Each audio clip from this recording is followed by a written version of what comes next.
السلام علیکم ورحمۃ اللہ وبرکاتہ۔ اعوذ باللہ من الشیطان الرجیم، بسم اللہ الرحمن الرحیم۔ شرع لکم من الدین ما وصى به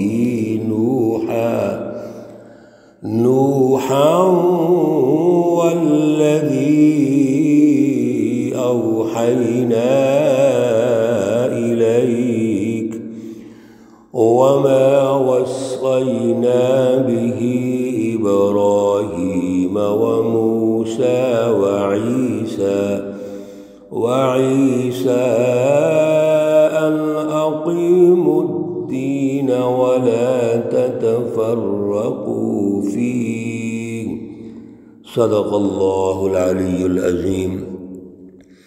اللہم صلی علی سیدنا و مولانا محمد النبی الأمی وعلی آلہ واصحابہ وبارک وسلم وصلی علیہ۔ معزز خواتین و حضرات، سورۃ الشورى پارہ نمبر 25، آیات مقدسہ نمبر 13 اور 14 ہیں۔ اللہ رب العزت ان آیات کا فہم اور شعور عطا فرمائے اور عمل کی توفیق اور صلاحیت عطا فرمائے۔ گزشتہ درس میں اللہ رب العزت نے انسانی سوسائٹی کی تشکیل کے ضابطے ارشاد فرما دیے کہ اگر کوئی اختلاف ہو کسی عنوان کے تحت بھی تو اس کا فیصلہ اللہ فرمائیں گے، فَحُكْمُهُ إِلَى اللَّهِ، اللہ رب العزت اس کا فیصلہ فرمائیں گے۔ اب یہ سوال پیدا ہو رہا تھا کہ وہ اللہ کا جو حکم ہے، رہنمائی ہے، وہ کیا ہے؟ تو آج کی آیات میں اللہ رب العزت نے ارشاد فرمایا، شَرَعَ لَكُم مِّنَ الدِّینِ، اللہ رب العزت نے مشروع کر دیا، جائز کر دیا، راستہ بتا دیا ہے، لکم تمہارے لیے۔ کون سا راستہ؟ من الدین، دین سے۔ اللہ نے وہ بنیادی اصول و ضوابط، اصول دین قائم کر دیے۔ میرے عزیزو، تمام انبیاء کے جو اصول دین ہیں وہ ایک ہی ہے۔ اللہ نے اقترابات، ارتفاقات کے عنوان سے انسانوں کی رہنمائی فرما دی۔ ایک طرف اللہ سے جڑنا، اللہ رب العزت سے اپنا تعلق قائم کرنا، اور دوسری طرف انسانیت کے لیے ایک مضبوط، پائیدار سماجی اور معاشرتی ڈھانچہ تشکیل دینا، جس کے پیچھے عدل ہے، مساوات ہے، رواداری ہے، اخوت ہے۔ یہ وہ بنیادی اصول و ضوابط ہیں اللہ کے ساتھ جڑنے کے، عقائد، اقترابات، عبادات وغیرہ وغیرہ، اور پھر دوسری طرف اخلاقیات اور انسانی سوسائٹی کی تشکیل کے اصول، ارتفاقات۔ یہ اللہ نے وہ بنیادیں ارشاد فرما دی ہیں جو تبدیل نہیں ہوتی۔ تو شرع لکم من الدین، اب اس دین کا جو آغاز ہوتا ہے وہ تو حضرت آدم علیہ السلام سے ہوتا ہے، لیکن اس وقت سادہ زندگی ہے، مختصر ہے، وہاں بھی اصول و ضوابط وہی ہے۔ اور آگے جا کر نوح علیہ السلام کے دور میں ان احکامات کو زیادہ پھیلایا جاتا ہے۔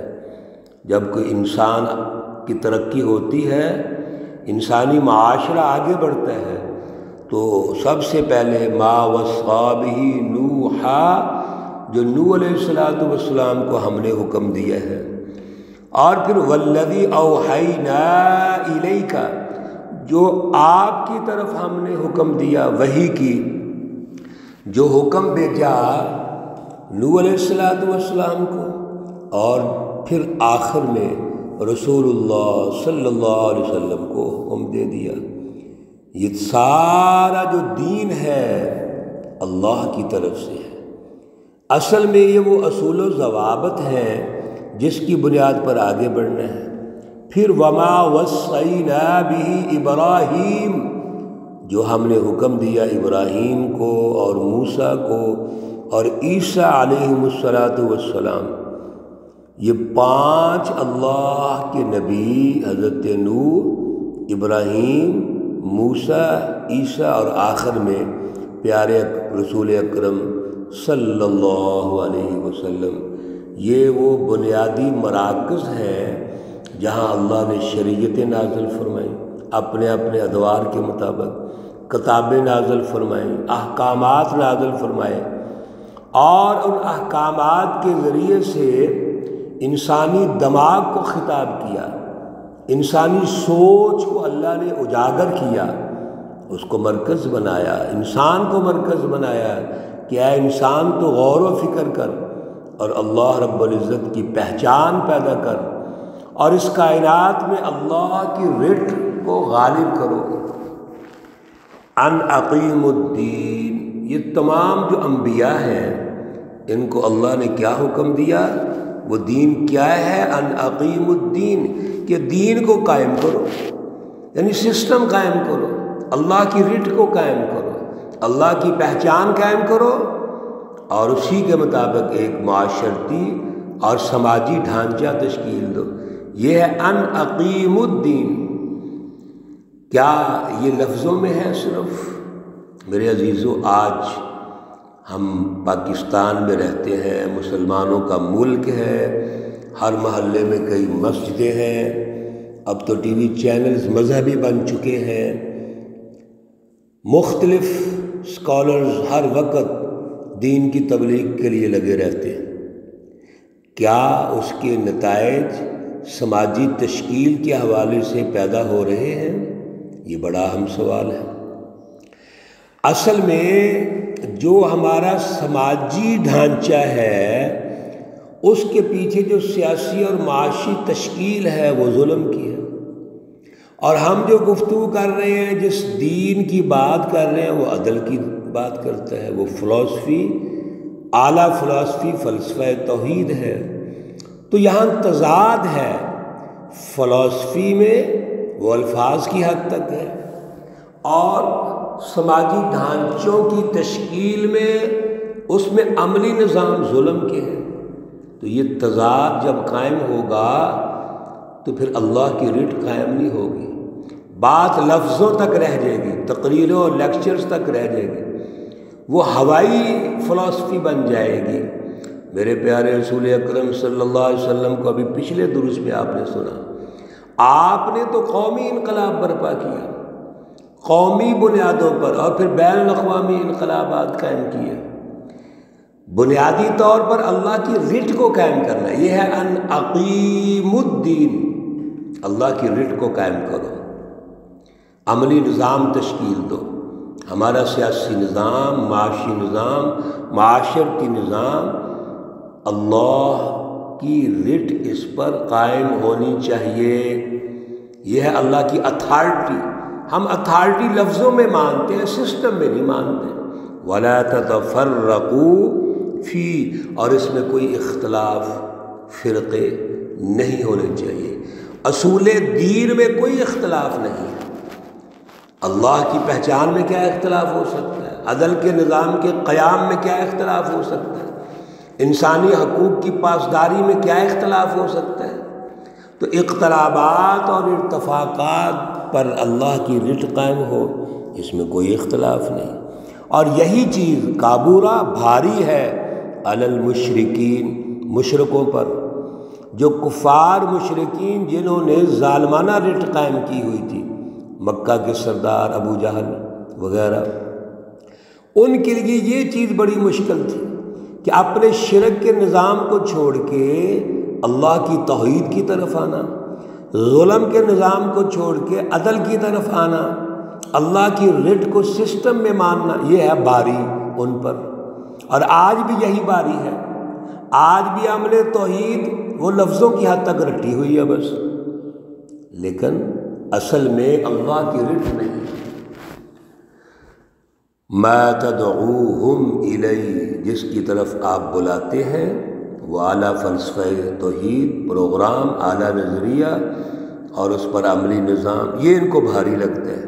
اللہ یجتبی الیہ من یشاء، اور اس کے ساتھ ساتھ ان کا یہ جو خیال ہے کہ یہ اللہ کے نبی کیسے بن گئے، ہم میں سے ہی اللہ کے نبی بن گئے اور یہ یتیم ہے اور اس کی پارٹی غریب ہے۔ اللہ کہتے ہیں یہ اللہ کی مرضی ہے، جس کو چن لے منتخب فرما لے۔ وَيَهْدِي إِلَيْهِ مَن يُنِيبُ، اللہ ہدایت دیتے ہیں اس کو جو رجوع کرتا ہے، جو کوشش کرتا ہے، جو جد و جہد کرتا ہے۔ وَمَا تَفَرَّقُوا إِلَّا مِن بَعْدِ مَا جَاءَهُمُ الْعِلْمُ بَغْيًا بَيْنَهُمْ۔ سنیے، ایک طرف اللہ نے اس سچی جماعت کی بات کی جن کو ہدایت ملی، انہوں نے رجوع کر لیا، طلب پیدا کر لی، طلب سے چیزیں ملتی ہیں، اور دوسری طرف کیا ہے، ان کے اندر طلب ہی نہیں ہے۔ وما تفرقوا، اور انہوں نے اختلاف نہیں کیا، الا مگر من بعد ما جاءہم العلم، ان کے پاس علم آ چکا، سچی تعلیم آئی، رہنمائی آئی، اللہ کے رسول آئے، تو انہوں نے اختلاف کر دیا۔ اور اختلاف کی وجہ کیا ہے، بغیم بینہم، سرکشی، ضد۔ اللہ فرماتے ہیں ولولا کلمۃ سبقت من ربک، اور اگر اللہ رب العزت نے جو فیصلہ کیا ہے، جو طے کر دیا ہے، اگر وہ بات نہ ہوتی، الی اجل مسمی، ایک مقرر وقت تک اللہ نے انتظار کرنا ہے، تو لقضی بینہم، تو ان کے درمیان فیصلہ ہو جاتا۔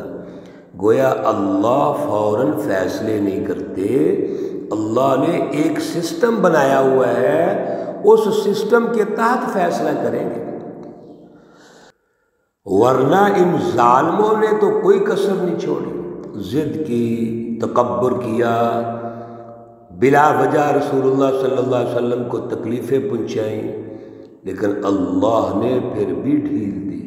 اور پھر جب فیصلے کا وقت آیا غزوہ بدر کے موقع پر، تو اللہ رب العزت نے انہی جو سردار تھے، بڑے وسائل اور اختیارات اور طاقت کے مالک تھے، ان کو اللہ نے شکست دے دی اور رسول اللہ صلی اللہ علیہ وسلم کو غالب فرمایا۔ وَإِنَّ الَّذِينَ أُورِثُوا الْكِتَابَ، اور بے شک جن کو ملی ہے کتاب، من بعدہم، ان کے بعد، لفی شک منہ مریب، البتہ وہ شک میں ہیں، ان کو وہ چین نہیں آتا، پریشان ہے۔ کوئی بھی دنیا کے اندر جو سچی تعلیم ہے وہ نتیجہ پیدا کرتی ہے، اور اگر کتاب موجود ہے لیکن شک ہے تو نتیجہ پیدا نہیں ہوگا۔ میرے عزیزو، یہی وجہ ہے آج کلام مقدس موجود ہے ہمارے پاس، لیکن کیا نتائج پیدا ہو رہے ہیں، ہمیں یقین نہیں ہے۔ قرآن کا ایک ایک لفظ وہ ہمارے لیے رہنمائی ہے، وہ اعلیٰ اور سچی تعلیم ہے، وہ مینجمنٹ پیدا کرتی ہے سوسائٹیوں اور معاشروں میں، اداروں کی تشکیل میں، لیکن ہم نے چھوڑ دیا۔ ہم نے قرآن مقدس کی رہنمائی کو چھوڑ کر جب غیروں کی رہنمائی کو سب کچھ سمجھ لیا، آج ٹھوکریں کھا رہے ہیں، گمراہ ہو گئے ہیں۔ آج ہم شرک اور ظلم اور گمراہی میں مبتلا ہیں۔ اللہ ہمیں اعلیٰ شعور عطا فرمائے، قرآن کریم سے سچی محبت پیدا فرمائے، اور اس سچی رہنمائی کو حاصل کر کے اس کی رٹ کو قائم کرنے کی توفیق عطا فرمائے۔ اللہ رب العزت تمام بیماروں کو شفائے کاملہ عاجلہ مستمرہ عطا فرمائے۔ اللہ رب العزت تمام مرحومین و مرحومات کو جنت الفردوس میں اعلیٰ مقام عطا فرمائے۔ ربنا تقبل منا انك انت السمیع العلیم وتب علينا انك انت التواب الرحیم، وصلی اللہ تعالی علی النبی الأمی محمد وعلى آلہ واصحابہ اجمعین۔